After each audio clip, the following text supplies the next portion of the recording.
ቤተክርስቲያን ሁለት አይነት ናት። ተዋጊዋ ቤተክርስቲያን ቸርች ሚሊታንት የምትባለው በዚህ ምድር ያለች ናት። እየተዋጋች ነው። መጋደላችን ከስጋና ከደም ጋር አይደለም።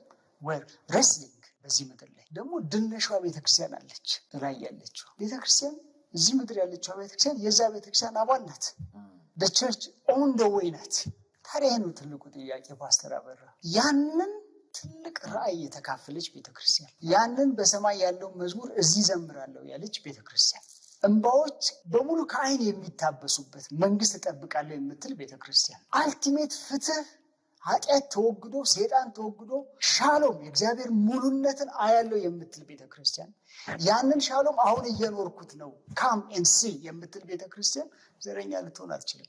ስለዚህ የቤተክርስቲያን አማራጭነት ማህበራዊ ወይም ፖለቲካዊ አማራጭነት አይደለም፣ ነገረ ፍጻሜያዊ ነው። አንድ እግሯ በዚህ ምድር ነው፣ አንድ እግሯ በሰማይ ነው። እዚህ በጣም አይመጥነንም እኮ ያንን እና መዝሙሮቻችንን መቃኘት አለብን፣ ስብከቶቻችንን መቃኘት አለብን።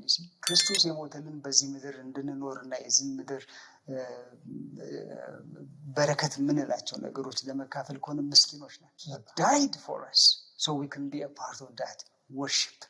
የዛ መዝሙር እዚህ ቤተክርስቲያን የምትዘምር ከሆነ አማራጭነቷ በዚህ ነው። ስለዚህ ቤተክርስቲያን የሶሻል ኢሹዎችን ማህበራዊ ተሳትፎዎችን ኤንጌጅ የምታደርገው በፖለቲካ አይን አይደለም። she is the kingdom of God የእግዚአብሔር መንግስት ወኪል ናት፣ እንደራሴ ናት። በነገስታት መካከል የተቀመጠች የዛ መንግስት እንደራሴ ናት፣ ወኪል ናት። በሌላ አነጋገር ነው ብሪቲሽ ኤምባሲ አለ እዚህ ሀገር፣ አንተ የመጣህበት ሀገር የብሪቲሽ ኤምባሲ የተወካዮች ምክር ቤት አባል ነው እንደ አምባሳደሩ ይካንት እዚህ ያለበት ዋና ፐርፐዙ የብሪቲሽን መንግስት የኩዊኗን ወይንም የፕራይም ሚኒስትሩን ኢንትረስት ሰርቭ ለማድረግ ነው። that's a primary interest። አሜሪካም ስትናገር ፐርማነንት ፍሬንድ የለም ፐርማነንት ኢንትረስት ነው ብላለች። በጣም ማሰብ አለብን። እዚህ አፍሪካና ኢትዮጵያ መነሳት አለባቸው ወደዚህ ወንጌል።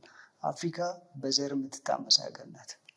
አፍሪካ በድህነት የምትታመስ ሀገር ናት። በሁለቱም አንጻር እዚህ ፍሪደም ፋይተር የነበሩት ስልጣን ሲያገኙ አምባገነን ይሆናሉ። ከዛ ከነሱ ጋር የመጡት ጓደኞቻቸው በስልጣን ምክንያት ስላልተግባቡ ተመልሰው ወደ ጫካ ይገባሉ። ደግሞ 30-40 ዓመት ይዋጉና ተመልሰው ይመጣሉ። የእነሱ ተራ ሲደርስ ደግሞ አንዱ ይነሳና ፍሪደም ፋይተር ወደ ጫካ ይገባል። ለዚህ ነው አፍሪካ ብለድለስ የሆነ ፖለቲካል ሰክሴሽን አላየችም፣ ሀገራችንን ጨምሮ። ዋይ ቤተክርስቲያን አማራጭ ብትሆን ይህንን እሴት ብታስገባ። እንደ ሴሞይ ቤተክርስቲያንም እንደዛ ናት። ችግሮቻችንን በሙሉ የምንፈታው በእግዚአብሔር ቃል እውነት መሆን መቻል አለበት። ስለዚህ ቤተክርስቲያን አማራጭ ናት ወይ? ቤተክርስቲያን ተጻራሪ ማህበረሰብ ናት። ሁለቱም ቢለያዩ አይደለም። የቤተክርስቲያን አይደንቲቲ በጽድቅ በኮናኝነትና በተስፋ ሰጭነት መካከል ነው ያለችው። ቤተክርስቲያን ተስፋ ትሰጣለች። there is hope። ለሬሲዝም አማራጭነት አለ፣ ለግፍ አማራጭነት አለ፣ ለሰላም አማራጭነት አለ። ካሜን ሲሚ ማለት አለባት። ለዚህ ነው በተራራ ላይ ያለች ከተማ ልትሰውር ከቶ አይቻላትም የተባለው። አዲስም ደግሞ ተጻራሪ ናት። የምን ተጻራሪ ናት? የግፍ፣ የአመፅ፣ የሞራል ቀውስ፣ የሙስና፣ የሞራል ቀውስ ተጻራሪ ናት። ካውንተር ናት። ሺ ካውንተርስ ደ ካልቸር። ምን አይነት ካልቸር? የገንዘብ ካልቸር ይሆናል፣ የአመፅ ካልቸር ይሆናል፣ የክፋት ካልቸር ይሆናል። አገራችን ትልቁ ችግር አንደኛውን ሙስና ነው። ፍትህ በገንዘብ የሚገዛበት ወይንም በገንዘብ የሚካድበት ምድር ውስጥ ነው ያለ ነው። ዩሲ ምድራችን ላይ ያሉ ችግሮቻችን በሙሉ አንተ አንዲት ሀገር ድሃ ስትሆን ምርጫ የላትም። ድሃ ሆነን የአሜሪካንን የምዕራቡን ዓለም እርዳታ ፈልገን በአንድ በኩል ሌላ በኩል ተርሙን ኒጎሼት ለማድረግ አቅም የለንም። ለዚህ ነው አፍሪካ ዩናይትድ የመሆኗ ጉዳይ፣ በወንጌል የመታደሷ ጉዳይ የግድ ነው።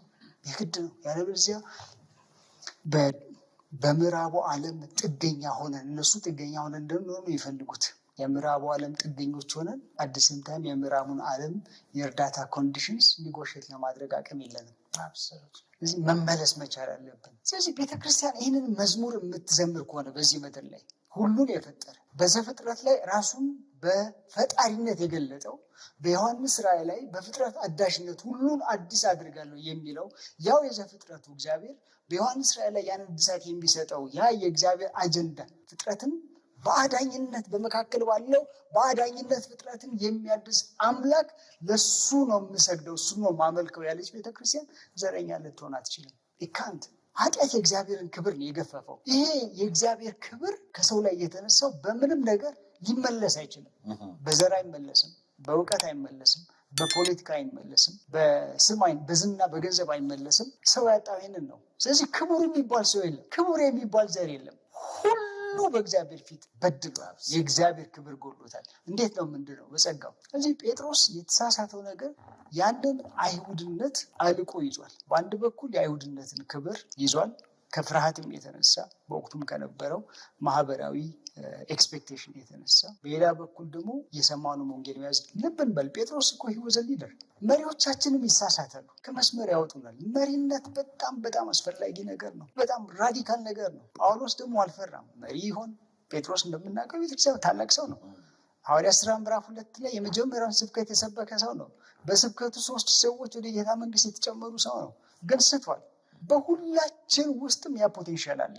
የገዥነት፣ የዘረኝነት፣ የስጋዊነት፣ የዓለማዊነት። ግን አልቲሜትሊ ለእግዚአብሔር ወንጌል ራሳችንን ማስገዛት መቻል አለበት። እዚህ መሪዎቻችን ደግሞ በዚህ ሲወድቁና የማይገባ ለወንጌል የማይገባ ኑሮ ሲኖሩ ደግሞ ተከታዮቻቸው ምን እንደሚሆኑ ማሰብ መገመት አያቅተንም። እና በአንድ በኩል መጸለይ ያለብን እንደዚህ የጨከኑ መሪዎች በኢትዮጵያ በአራቱም አቅጣጫ እንዲነሱ፣ በክልል የተበተኑ ቤተክርስቲያን መሪዎች ብድግ እንዲሉ፣ በማንነት ቀውስ ለምትታመስ ምድር በአማራጭነት በክርስቶስ ያገኘነው ገዢ ፋይዳ የእሱ አማራጭ ነው። በቃ አማራጭ ነው። እኛን አንድ ላይ አድርገን ጌታ ይመስገን።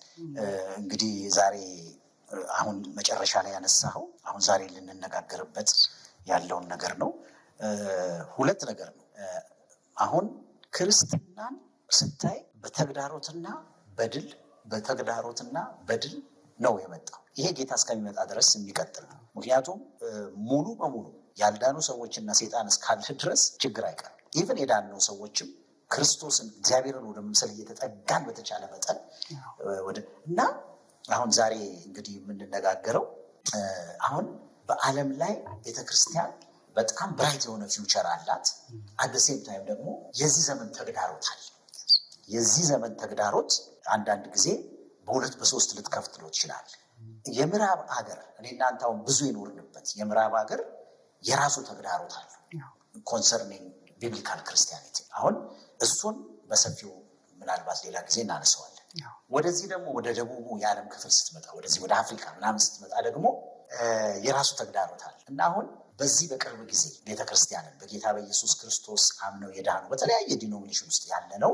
በእኛ ደግሞ በጣም አጥብበ ነው በኢትዮጵያ ኮንቴክስት ስታየው ሁለት ትልልቅ ነገሮችን ፌስ እያደረግን ነው። እሱን ጀምረን በኋላ ላይ እግዚአብሔር ደግሞ ያለውን ተስፋ እናሳያለን እና አሁን ሁለቱ በእኔ እይታ ሁለት ተግዳሮቶች በፊታችን ተደቅነዋል። ኦልሬዲ ገብተንበታል። አንደኛው ይህ መጽሐፍ ቅዱሳዊ የሆኑ ልምምዶች ናቸው። በጣም ልብህን የሚሰብሩ ሪሊ እኔ እናንተ በዳንበት ጊዜ ኢቨን አንተ እንኳን እዚህ ነው። እኔ አሁን ውጭ ሀገር በጌታ ነው ያገኘሁት። ወጣቶች ነን። የእግዚአብሔር መንፈስ ሲነካን ኮምፕሊትሊ ያለንን ነገር ጊቫፕ አድርገን ነው ወደ ወንጌል አገልግሎት ጌታ ሲጠራን የገባ ነው። ምንም አይነት የተያያዘ ነገር አልነበረው። እዚህም በአጋጣሚ ዛሬ መጽሐፍ ሳነብ ነበር። አንድ ወንድማችን ከካሊፎርኒያ መጥቶ የጻፈውን መጽሐፍ ሰጥቶኝ የወንጌሉ ፍቅር ነው እንዲህ ይላል። ወንጌላዊ ጌታቸው ይባላል። 1-2 ምዕራፉን አነበብኩት። እነሱ የከፈሉትን ዋጋ ታለቅሳል። ሰው ኢየሱስን እንደዚህ ወዳል እንዴ ነው የምትለው። አስተማሪዎች ሆኖ ተመድበው ወደ ወለጋ ሄደው በዛ ጊዜ ስንት አውራጃዎች እንደነበሩ ምናምን ያወራል። እንዴት አይነት ዋጋ ከፍለው ጌታ ያገለግሉ። እንደውም በጣም ስደት ስለነበረብን ይላል መጽሐፉ ላይ ተራራ ላይ ወጥተን ነበር ጌታን የምናመልከው። ዛፍ ስር ቁጭ ብለን ነበር ጌታን የምናመልከው። ይሄ ነበር ወንጌል። ይሄ ነበረ ተማሪዎቹን፣ ህፃናቶቹን፣ ቲኔጀሮቹን ድራይቭ የሚያደርጋቸው ጀኒውን የሆነ ዋጋ ይከፍሉ። አሁን የተገበላቢጦሽ ሆኖ በጣም የሚያሳዝን እንትን ውስጥ ገብተናል። ስለዚህ አንዱ ተግዳሮታችን ይሄ ነው። ብዙ ስለተባለበት ዛሬ እሱን አናነሳም። ዛሬ ግን እንድናነሳ የፈለግኩት ይሄ ከማንነትና ከካልቸር ጋር በተያያዘ ደግሞ ሌላ ተግዳሮት መጥቶ፣ ስለዚህ እንደ ክርስቲያን ተጠርቶ እንደወጣ ማህበረሰብ እንዴት ነው እኛ ልንመላለስ የተጠራ ነው? ምክንያቱም እዚህ ምድር ላይ ስንኖር ጌታ በዓለም ሳላችሁ መከራ አለባችሁ፣ ነገር ግን አይዟችሁ ብሏል። ስለዚህ እኔ ዓለምን አሸንፌዋለሁ፣ እኔ ተጠርቼ ወጥቻለሁ የሚለውን ማሳደግ ሲገባኝ አገር ውስጥ በሚፈጠር የፖለቲካ ሁኔታ፣ አገር ውስጥ በሚፈጠር የሆነ የተለያየ ነገር እኛ ሁል ጊዜ ከዚህ ከአዲሱ ማንነታችን ወጥተን እዛ ውስጥ እየገባን እየተቸገርን ነው። አንዱ የዘመናችን ተግዳሮት ይሄ ነው። ምዕራባውያኑ አሁን ዛሬ በጀንደር ኢሹ ነው የሚቸገሩት። ይገባ የጀንደር ኢሹ ኢትስ ቴዎሎጂካል ኢሹ ኢት ኢዝ ኖት ሂውማን ራይት። ሰፊ ነገር ነው። እሱን ሌላ ጊዜ እናየዋለን። የእኛም አሁን በተለይ በእኛ በኢትዮጵያኖች መካከል እኔና አንተ ተጠርተን የወጣነው ሰዎች ያልዳኑ ሰዎች እንዲያደርጉት ልናደርግ ነው ወይ? ላንጉጅ ቋንቋችንን የሚመለከት ብሔርን የሚመለከት ይሄ አንዱ ነገራችን። ስለዚህ እንዴት ነው ልንሆን የተጠራ ነው? እና እንደ ምሳሌ እኔ ሁልጊዜ የሚገርመኝ ጴጥሮስ እዚህ ገላትያ ምዕራፍ 2 ላይ ጳውሎስ በጣም ሲገስጸውታል። ጴጥሮስ ነው በቅድሚያ የተጠራው ፊዚካሊ ከጌታ ጋር የተመላለሰው። ነገር ግን ጴጥሮስ እነዚህ ከአሕዛብ ጋር ሲበላ ነበር። እንደውም ምናልባት ብታነበው ገላትያ ምዕራፍ 2 11 እና ከ11 እስከ 14 ያለውን እሱን አንስተን ምዕራፍ 2 ከ11 እስከ 14 በጌታ ስም አነባዋለሁ። እንደዚህ ይላል። ጴጥሮስ ወደ አንጾኪያ በመጣ ጊዜ በግልጥ ስቶ ነበር፣ ፊት ለፊት ተቃወምኩት። አንዳንድ ሰዎች ከያዕቆብ ዘንድ ከመምጣታቸው በፊት ከአሕዛብ ጋር ይበላ ነበረ። እነርሱ በመጡ ጊዜ የተገረዙትን ወገኖች ፈርቶ ከአሕዛብ ራሱን በመለየት ገሸሽ ማለት ጀመረ። በርናባስም እንኳን በእነርሱ ግብዝነት እስኪወሰድ ድረስ ሌሎቹም አይሁድ በግብዝነቱ ተባበሩ። ተግባራቸው እንደ ወንጌል እውነት አለመሆኑን በተረዳው ጊዜ፣ በጣም ቁልፍ ቃል፣ ተግባራቸው እንደ ወንጌል እውነት አለመሆኑን በተረዳው ጊዜ በሁሉም ፊት ጴጥሮስ እንዲህ ሲል ገሰጽኩት፣ ወይም እንዲህ አልኩት፣ አንተ አይሁዳዊ ነህ፣ ሆኖም በአሕዛብ ስርዓት እንጂ በአይሁድ ስርዓት አትኖር። አንተ አይሁዳዊ ነህ፣ ሆኖም በአሕዛብ እንጂ በአይሁድ ስርዓት አትኖርም። ታዲያ አሕዛብ የአይሁድን ስርዓት እንዲከተሉ እንዴት ታስገዳቸዋለህ? እኛ በትውልዳችን አይሁድ እንጂ ኃጢአተኞች አሕዛብ ያልሆንን ሰው በኢየሱስ ክርስቶስ በማመን እንጂ ሕግን በመጠበቅ እንደማይጸድቅ እናውቃለን። ስለዚህ ሕግን በመጠበቅ ሳይሆን በክርስቶስ በማመን እንጸድቅ ዘንድ እኛም ደግሞ በክርስቶስ ኢየሱስ አምናል። ሕግን በመጠበቅ ማንም አይጸድቅም። ይህንን እንደው እንደ ጥያቄ የማቀርብልን ጳውሎስ ፊት ለፊት ኮንፍሮንት አደረገው ጴጥሮስን። አሁን በእኛ ዘመንም በግልጥ በመሀላችን ይሄ ነገር ገብቷል እና አንደኛ ጳውሎስ ለምን ገሰጸው? ሁለተኛ ምን ብናደርግ ነው የሚሻለው? ይሄ በጣም አይን ገላጭ ክፍል ነው እና በተለይ አሁን ካለንበትም የቤተክርስቲያን አንዱ ተግዳሮቶች መካከል በተለይም ከማንነት ጋር በተገናኘ ቀውስ ውስጥ ለምታልፈው ሀገራችን እና በዛም ሁኔታ ውስጥ ደግሞ በአማራጭነት ራሷን ለማቅረብ ለምትታገል በቅቡልነት እና በታማኝነት ውጥረት መካከል ላለች ቤተክርስቲያን በጣም ትልቅ እንድምታ አለው። እንደምናውቀው የአንጾኪያ ቤተክርስቲያን ድብልቅ ቤተክርስቲያን ናት። ከአይሁድ ባክግራውንድ የመጡ አሉ፣ ከአሕዛብ ባክግራውንድ የመጡ አሉ እና በቤተክርስቲያን ውስጥ ስንመለከት ታሪኩ ስንመለከት እንዲያውም በክርስቲያኖች ለመጀመሪያ ጊዜ ወይም ደቀ መዛሙርት ለመጀመሪያ ጊዜ በአንጾኪያ ክርስቲያን ተባሉ ነው የሚለው እና በሐዋርያት ስራ ውስጥ ትልቁ የመገንጠያ ቦታ ነው። በአንጾኪያ የምንመለከተው ነገር በህብረት ነው የሚኖሩት እና ልብን በል ይህን የሚናገረው ሰው ጳውሎስ ነው። ጳውሎስ አስቀድሞ አሳዳጅ የነበረ ሰው ነው። በጣም ቀናተኛ የሆነ ሰው ነው እና ጳውሎስ ሁለት ነገር መቀበል ነበረበት። በጣም የሚገርም ነው። አንደኛው የክርስቶስ ኢየሱስን አዳኝነት መሲህነት መቀበል ነበረበት እና በጣም ትልቅ ስር ነቀል ለውጥ ነው በጳውሎስ ህይወት። አስቀድሞ አሳዳጅ የነበረ ሰው ነው። ስለዚህ ለጳውሎስ ከዚያ ከደማስቆ ልምምድ በኋላ ስር ነቀል ህይወት የተለወጠ ሰው ነው። አንደኛው እሱ ነው፣ የክርስቶስን ጌትነት እና አዳኝነት መቀበል ነው፣ መሲህ መሆኑን መቀበል ነው። ሁለተኛው ጳውሎስ በህይወቱ ትልቅ የተለወጠበት ነገር አሕዛብን ወዳጅ አድርጎ መቀበሉ ነው። በጣም ለሁለቱ ነገሮች የተሰጠ ሰው ነው። ሁለቱን ለመቀበል ጳውሎስ በጣም ራዲካል የሆነ ለውጥ የተለወጠ ሰው ነው። ራዲካል የሆነ ለውጥ የተለወጠ ሰው እና ስለዚህ ለእኛ ምን ማለት ነው ይሄ? ጳውሎስ ደግሞ ምክንያቱን ሲሰጥ ስለ እንደምናውቀው ጴጥሮስ ቀደም ሲል በሐዋርያት ስራ ምዕራፍ 10 ላይ እንደምንመለከተው ጌታ ራሱ ኮንፍሮንስ ሲያደርገው እንመለከታለን አይደለም እንዴ?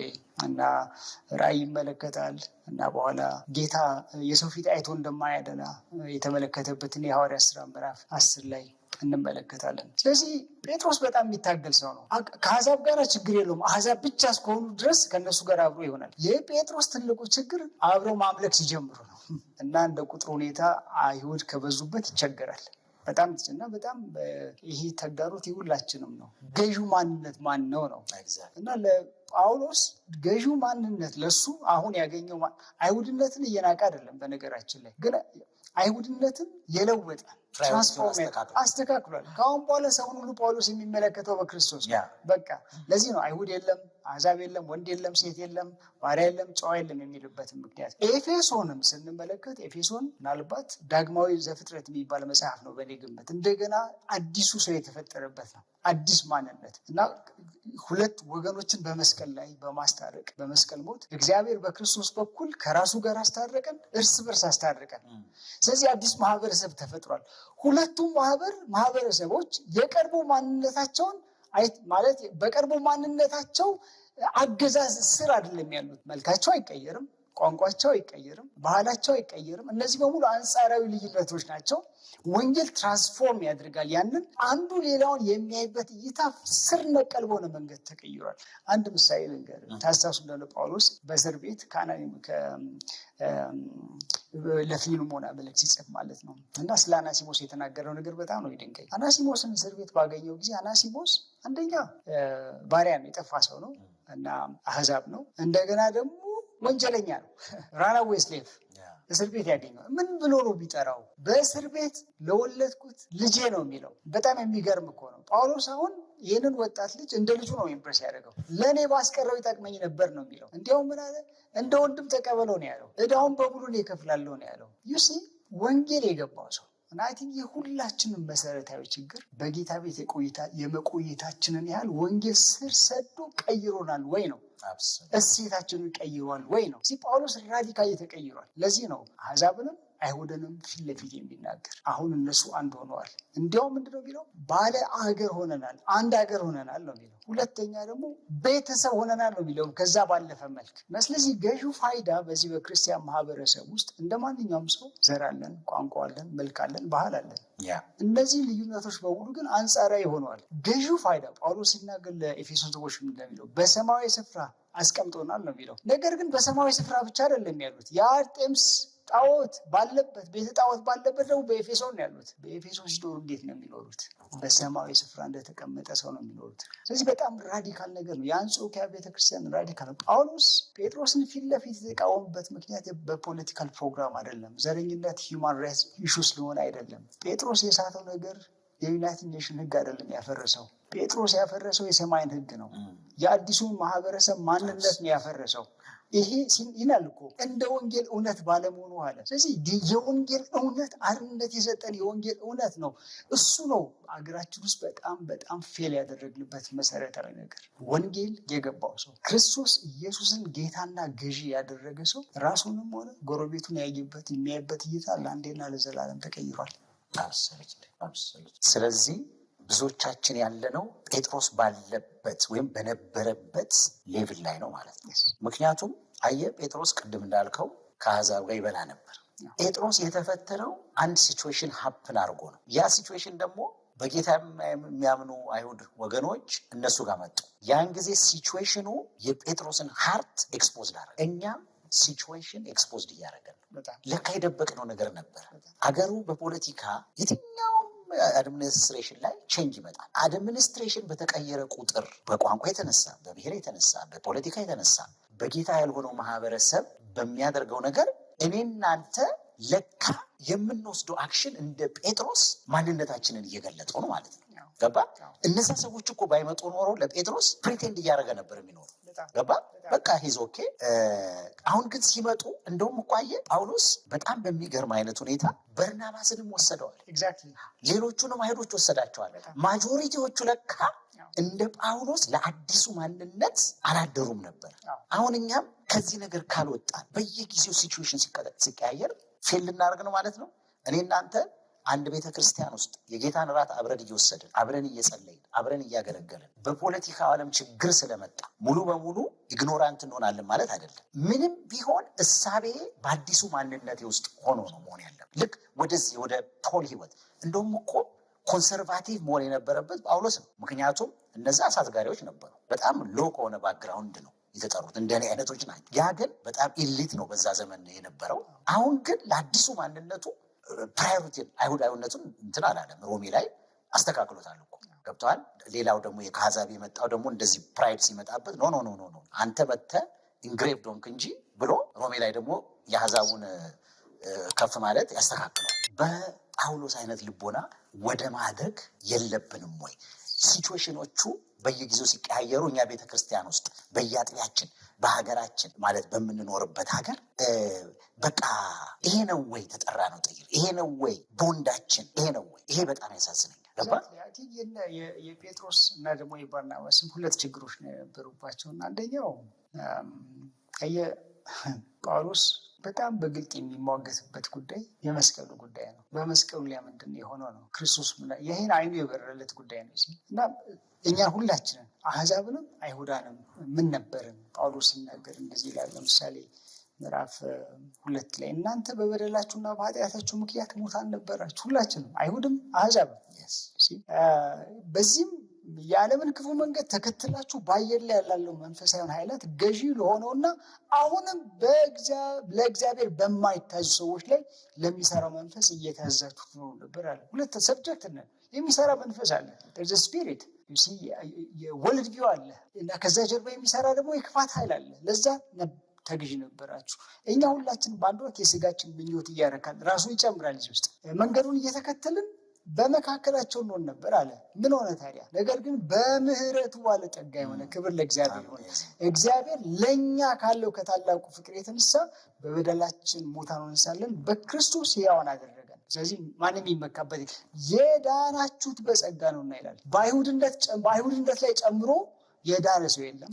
ወይም አሕዛብ በመሆኑ ደግሞ ሞር ግሬስ ያስፈልጓል ተብሎ የተነሳ ሰው የለም።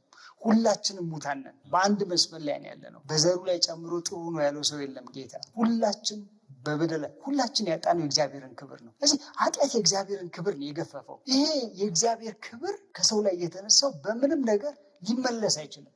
በዘር አይመለስም፣ በእውቀት አይመለስም፣ በፖለቲካ አይመለስም፣ በዝና በገንዘብ አይመለስም። ሰው ያጣው ይህንን ነው። ስለዚህ ክቡር የሚባል ሰው የለም፣ ክቡር የሚባል ዘር የለም። ሁሉ በእግዚአብሔር ፊት በድሏል፣ የእግዚአብሔር ክብር ጎሎታል። እንዴት ነው ምንድነው? በጸጋው። ስለዚህ ጴጥሮስ የተሳሳተው ነገር ያንን አይሁድነት አልቆ ይዟል። በአንድ በኩል የአይሁድነትን ክብር ይዟል፣ ከፍርሃትም የተነሳ በወቅቱም ከነበረው ማህበራዊ ኤክስፔክቴሽን የተነሳ፣ በሌላ በኩል ደግሞ የሰማነውን ወንጌል መያዝ። ልብን በል ጴጥሮስ እኮ ህይወት ሊደር መሪዎቻችንም ይሳሳታሉ፣ ከመስመር ያወጡናል። መሪነት በጣም በጣም አስፈላጊ ነገር ነው፣ በጣም ራዲካል ነገር ነው። ጳውሎስ ደግሞ አልፈራም። መሪ ይሆን ጴጥሮስ እንደምናውቀው ቤተክርስቲያን ታላቅ ሰው ነው። ሐዋርያት ሥራ ምዕራፍ 2 ላይ የመጀመሪያውን ስብከት የሰበከ ሰው ነው። በስብከቱ 3 ሰዎች ወደ ጌታ መንግስት የተጨመሩ ሰው ነው። ግን ስቷል። በሁላችን ውስጥም ያ ፖቴንሻል አለ። የገዥነት፣ የዘረኝነት፣ የስጋዊነት፣ የዓለማዊነት። ግን አልቲሜትሊ ለእግዚአብሔር ወንጌል ራሳችንን ማስገዛት መቻል አለበት። እዚህ መሪዎቻችን ደግሞ በዚህ ሲወድቁና የማይገባ ለወንጌል የማይገባ ኑሮ ሲኖሩ ደግሞ ተከታዮቻቸው ምን እንደሚሆኑ ማሰብ መገመት አያቅተንም እና በአንድ በኩል መጸለይ ያለብን እንደዚህ የጨከኑ መሪዎች በኢትዮጵያ በአራቱም አቅጣጫ እንዲነሱ፣ በክልል የተበተኑ ቤተክርስቲያን መሪዎች ብድግ እንዲሉ፣ በማንነት ቀውስ ለምትታመስ ምድር በአማራጭነት በክርስቶስ ያገኘነው ገዢ ፋይዳ የእሱ አማራጭ ነው። በቃ አማራጭ ነው። እኛን አንድ ላይ አድርገን አይችልም። እና አንድ ምሳሌ ልንገርህ። ዲሴምበር 1865 አካባቢ ሆነ 63 አካባቢ ነው የ13ኛው አሜንድመንት የሚባለው በአሜሪካን ሀገር በአዋጅ ጸድቆ ባሪያ ንግድ እና ዘረኝነት በቅንፍ የተወገደው በአዋጅ እኩልነት እና ስሌቨሪ አቦሊሽ የተደረገበት የባሪያ ንግድ በሕግ የተከለከለበት ጊዜ ነው። ልብን በል የመጀመሪያው ፕሬዚዳንት በአሜሪካን ሀገር ኦባማ ነው። ኦባማ ፕሬዚዳንት የሆነው 2009 ነው። ጥቁር ማለት ጥቁር 144 ዓመት የፈጀ ጀርኒ ነው። ከዲሴምበር 8 1865 እስከ 2009 ድረስ ኦባማ ፕሬዚዳንት በሆነበት ጊዜ ድረስ እስካሁን ድረስ አብዛኛው የአሜሪካ ጥቁር ሕዝብ ቤተኝነት አይሰማውም። እንዲያውም ምንድን ነው የሚሉት የባርነት ዘሮቻችን አስጨንቆ የያዘው ያ የባርነት ሰንሰለት እጃችን ላይ የለም፣ ግን ልባችን ላይ አለ። ከልባችን አልወደቀም ነው። አብዛኛው የአሜሪካ ጥቁር ሕዝብ እስካሁን ድረስ ቤተኝነት አይሰማውም። ሬሲዝም ትልቅ ችግር ነው። ሬስ ትልቅ ችግር ነው። የነጭ የበላይነት በጣም ትልቅ ችግር ነው እና የስ 13ኛው ለሰርቲንዝ አሜንድመንት በመጣ ጊዜ ጥቁሩና ነጩ ግራጁዋሊ ቀስ በቀስ አንድ አውቶቡስ ውስጥ አስቀምጧቸዋል። ከአንድ የውሃ ፋውንቴን ወይም ውሃ ምንጭ እንዲጠጡ አድርጓል። አንድ ትምህርት ቤት እንዲማሩ አድርጓል። በብዙ ጦርነት ነገር ግን ጥቁሩና ነጩን እንዲዋደዱ እስካሁን አላደረገም። ስለዚህ እንደውም ትልቁ የሰርግጌሽን ዴይ ሰንደይ ነው ይባላል። ኤግዛክትሊ ቢኮዝ ዘ ብላክ ዴይ ጎ ዲፍረንት ቸርች እና ይሄን አስታውስን ቀጥል። ሶሪ ለምሳሌ ጆርጅ ቡሽ ጁኒየር ስልጣኑን ጨርሶ በወጣ ጊዜ አንዱ ስለ ኒክሰን ስለ ፕሬዚደንሻል ዘመኑ ፕሬዚዳንት በሆነበት ዘመን ስላሳለፈው ነገር ሲናገር አንዱ የተናገረው ነገር በጣም ይደንቀኛል። ምን አለ? እንደ ፕሬዚዳንት ህግ ማውጣት እችላለሁ አለ፣ ነገር ግን ፍቅርን ማስገደድ አልችልም አለ። ምንድነው?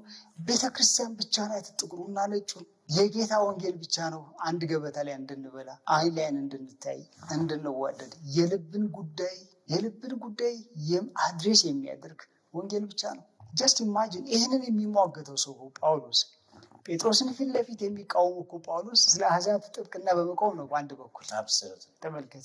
ስለዚህ የአዲሱ ባህሪ ማንነት ወደዛ ነው ሊወስድ ራዘርዛን ወደኋላ ማለት። ስለዚህ ለጳውሎስ ሁሉ ቤተሰቡ ናቸው። በክርስቶስ ያመነው ሁሉ ቤተሰቡ ነው።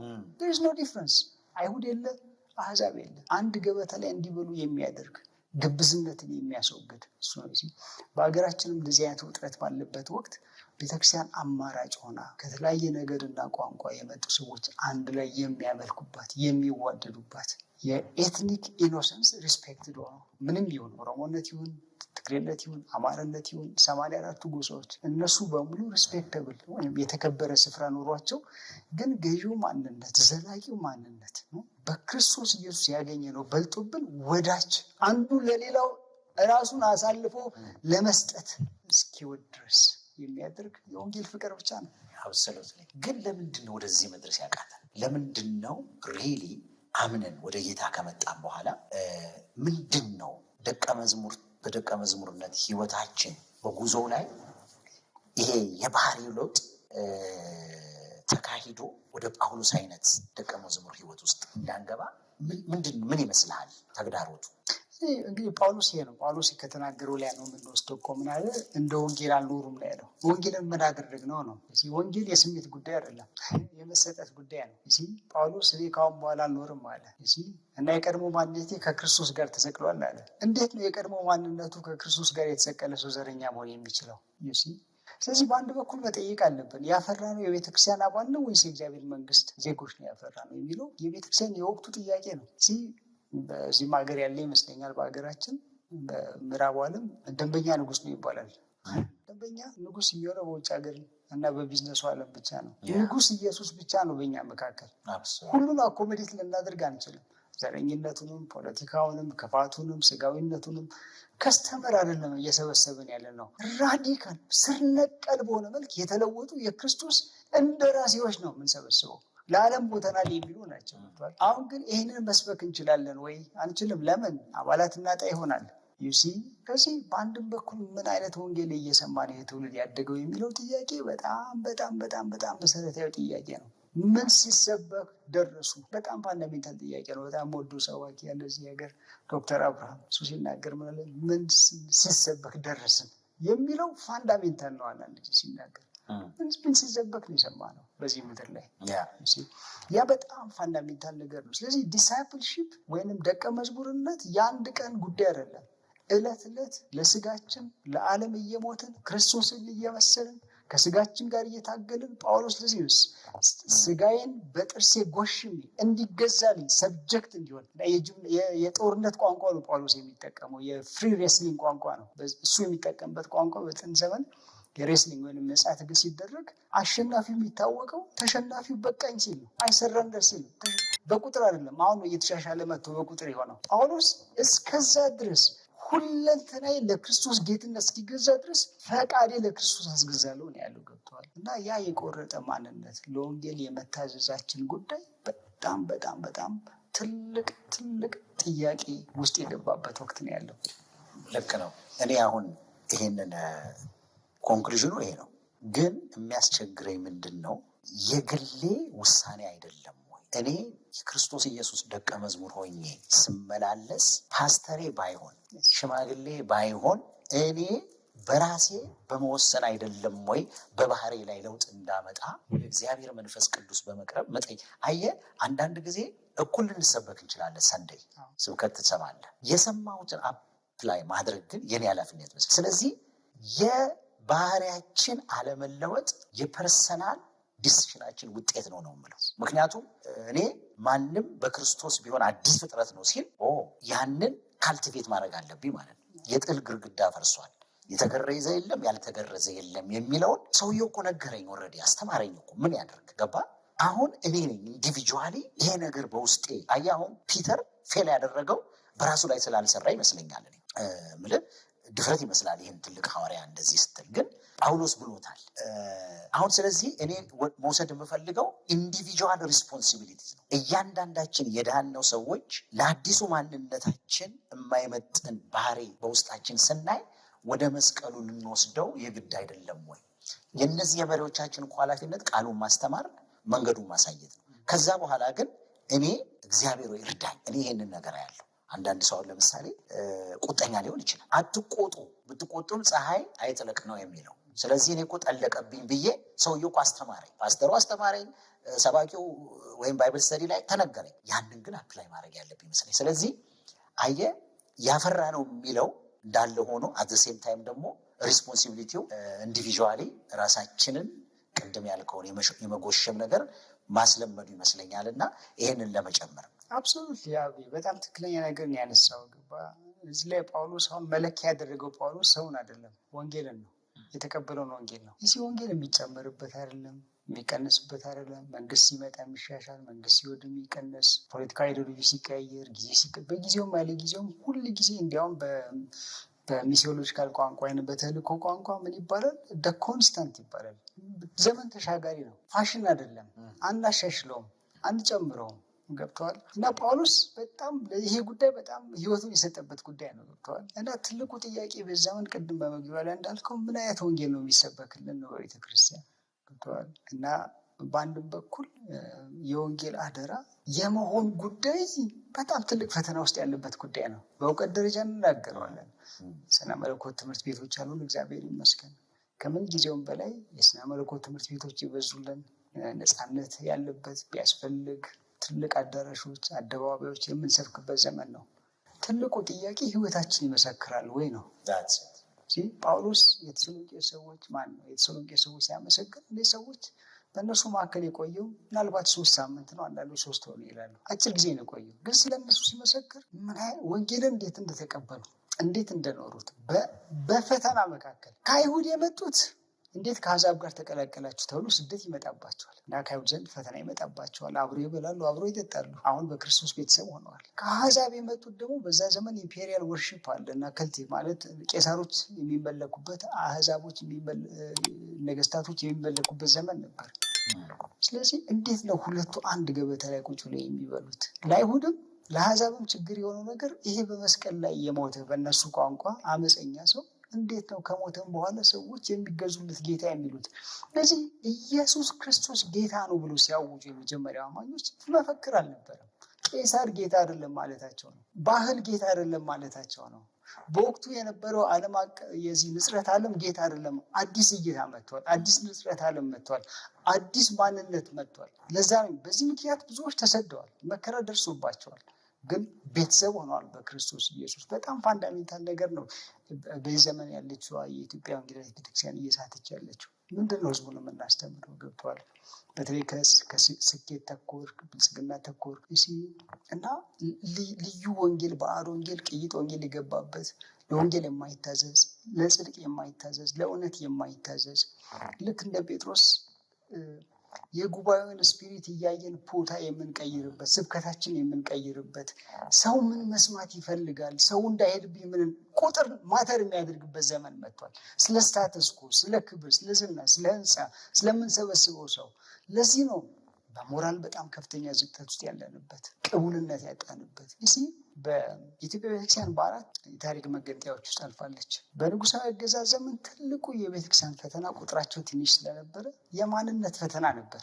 ምንድነው ማንነታቸው? ክርስቲያናዊ ማንነት ሳይሆን እኔ የወንጌል አማኝም ሆኜ አገሬን ወዳለሁ፣ ኢትዮጵያዊ ነኝ፣ ጴንጤ አይደለሁም፣ መጤ አይደለሁኝም፣ እምነቴም መጤ አይደለም፣ ጌታን ወዳለሁ፣ ቃሉን አነባለሁ፣ ጋገሬንም ወዳለሁ፣ ኢትዮጵያዊነትን ዲና ያታድርጉኝ ነው ፈተና። አደገ። እኔ በስደቱ ዘመን ነው የተጠመቅኩት። ምንም እንኳን በክርስቲያን ቤተሰብ ውስጥ ባደግ የተጠመቅኩት በስደቱ ዘመን ነው የተጠመቅኩት። ብዙዎች በስደቱ ዘመን የተጠመቁት። ቤተክርስቲያን ማንም ሊያቆማት አልቻለም። ቤተክርስቲያን ህንፃው አይደለም። ለህልውና የመንግስትንን ፈቃድ አልጠየቀችም። ለመብቷ አልተሟገተችም። ጠይቃለች፣ እንደ ማንኛውም ኢትዮጵያዊ መብት ይከበር ብላለች። ግን ባይከበርም ክርስቶስ ጌታ ነው፣ ኖራለች። ለህልውና በማንም ፈቃድና ይሁንታ ላይ የተመሰረተ አልነበረም። በኋላ ደርግ ወደቀ እና ምን መጣ? ኢህአዴግ መንግስት መጣ፣ አብሮ ነፃነት መጣ። ከዛ በኋላ ትልቁ ከኢህአዴግ ጀምሮ እስካሁን ድረስ ያለችው ቤተክርስቲያን ትልቁ ፈተናዋ ቤተክርስቲያንን መውደድ አንደኛው ፈተና እሱ ነው። ዱ ዩ ላቭ ዘ ቸርች? ቤተክርስቲያን ማንም ሰው እንደፈለገ የሚከፋፍላት ነው። ዲሲፕሊን መደረግ የማይፈልግ ሶሳይቲ ነው። ማንም እንደፈለገ ተነስቶ እንደ ግል ንግድ ቤተክርስቲያን የሚከፍልበት፣ ቤተክርስቲያንና ግለሰቦች ያልተለያዩበት ቤተክርስቲያን በጣም አንዱ የሳትነው ነገር እንደ ኢቫንጀሊካል ቤተክርስቲያን ኢንስቲትዩሽን አይደለች። ሳክራመንታል ቦዲ ኦፍ ክራይስት ናት። የተቀደሰች ናት። እንደፈለግን ምን ከፍላት አይደለችም። ሲመቸን የምንቀመጥባት፣ ካልተመቸን በውጭቀን የምንወጣት አይደለም። ዊ አር ዘ ቦዲ ኦፍ ክራይስት። የማንለያይ ነን። በዶክትሪን ብንለያይ አንደርስታንደብል ነው። ግን በባህሪ በግል አምቢሽን መጽሐፍ ቅዱስ እንደፈለግን በመተርጎም በራሳችን እይታ ቤተክርስቲያን የከፋፈልንበት ቤተክርስቲያንን የመውደድ ፈተና ውስጥ ያለ ነው። ዱ ዊ ላቭ ዘ ቦዲ ኦፍ ክራይስት? ቤተክርስቲያን በእኔ ምክንያት መከፈል የለባትም፣ መነቀፍ የለባትም። በእኔ ምክንያት ብዙዎች መሰናከል የለባቸውም። በእኔ ምክንያት አህዛቦች ቤተክርስቲያንን መስደብ የለባቸውም የሚል ለቤተክርስቲያን ያለን አክብሮት በጣም የወረደበት ጊዜ ነው። አንዱ ፈተና እሱ ነው፣ ቤተክርስቲያን የመውደድ ፈተና ነው። ሁለተኛው ፈተና ሰውን የመውደድ ፈተና ነው። ሰው ከዘሩና ከቋንቋ የተነሳ የሚፈናቀልባት ምድር ሆናለች። ኢቭን በክርስቲያኖች መካከል ጌታ ምን አለ? ሕግ ሁሉ በሁለት ነገር ይጠቃልላል አለ። ጌታ አምላክን በመውደድ እግዚአብሔርን በመውደድ እና ጎረቤትን ድረስ በመውደድ ነው። ሰው እግዚአብሔርን እወዳለሁ እያለ ጎረቤቱን ሊጠላ አይችልም። ሁለቱ የሚለያዩ፣ እግዚአብሔርን መውደድና ሰውን መውደድ በፍጹም የማይለያዩ ነገሮች ናቸው። ስለዚህ ቤተክርስቲያን ወደዚህ መሰረታዊ ራዲካል አይደንቲቲ መመለስ አለባት ባይ ነኝ። እንግዲህ እንዴት ነው ልንመለስ የሚገባው? እንዴት ነው ልንመለስ የምንችለው? ይሄ እውነት ነው። የእግዚአብሔር ቃል እውነት ነው። አሁን መውደቃችንን ማወቅ ጥሩ ነው። ለምን የታመመ ሰው ነው ሐኪም መድኃኒት የሚፈልገው። ልንክደው በማንችለው አይነት ሁኔታ አሁን የምትለው ነገር አይተናል። ምን ብናደርግ ነው ጥሩ? እንደ ሊደርሺፕ ቢሆን ይህንን እንደሚሰሙ ኢንዲቪጁዋል ክርስቲያኖች ወደዛ ወደ ቀድሞ የድሮ ነገር ሁሉ አሁን እኛ የድሮን ቢብሊካል ያልሆነውን ነገር ናፋቂዎች አይደለም። በዚህ ዘመንም ወጣቱ በራሱ ኮንቴክስት ግን ቤተክርስቲያንን እንዲወድ እና በተቻለ መጠን የቅድስና ሕይወት እንዲኖር ምንድን ነው ጥሩ? ምንድን ነው የሚመከረው? እዚህ ላይ ጳውሎስ የተናገረው በጣም ቁልፍ ነገር ነው። ምን አለ? ተግባራቸው እንደ ወንጌል እውነት ባለመሆኑን በተረዳው ጊዜ በሁሉም ፊት ጴጥሮስን እንዲህ አልኩት አለ እና ፊት ለፊት ይህ በተለይ በጣም ቁልፍ ቃል ነው። እንደ ወንጌል እውነት። የወንጌል እውነት የምናሻሽለው አይደለም፣ ቅድም እንዳልኩት። አሁን ግን ምን አይነት ዘመን ውስጥ ደርሰናል? ይህንን ወንጌል ልስበክላችሁ ወይስ አሁን የሰማሁትን ልስበክላችሁ የሚባል እና እንደዚህ አይነት ዘመን ውስጥ ደርሰናል። በጣም ነው የሚያሳዝነው። ይህንን ወንጌል ይዞ መድረክ ላይ መቆም በጣም የከበደበት ዘመን ሆኖ አገልጋዮች አሉ ለሰባኪው መጽሐፍ ቅዱስ ተሸክመው ፑልፒት ላይ የሚያስቀምጡልን ዘመን። መጽሐፍ ቅዱስን የእግዚአብሔር እስትንፋስ ያለበትን ቃል ሰዎች የማይታዘዙበት ዘመን ውስጥ ደርሰናል። ለሰዎች ኦፒኒየን፣ ለሰዎች አመለካከት፣ ለሰዎች ፈቃድ አልፈን ተሰጥተናል። የጨከኑ ሰዎች ያስፈልጋሉ እንደ ጳውሎስ ያሉ። ያ ማለት የጴጥሮስን ወዳጅነት ማጣት ቢሆን ጳውሎስ was ready። ጴጥሮስ በዚህ ምክንያት ቢያኮርፈው ኖሮ ምንም አልነበረም ለጴጥሮስ ለጳውሎስ። ልብ በል፣ ከዚህ በፊት እኮ ጳውሎስ ምን ብሎታል? ስለ ጴጥሮስ ሲመሰክር በእኔ ላይ የሚሰራውን ጸጋ ባዩ ጊዜ አለ የቤተ ክርስቲያን አዕማድ የሆኑት ጴጥሮስ፣ ያዕቆብና ዮሐንስ ምናቸውን ሰጡ የሚለው ቀኝ እጅ እነዚህ ያላቸውና የከበራቸው ሰዎች ናቸው። በጣም አክብሮት አለው ለእነሱ፣ ያከብራቸዋል።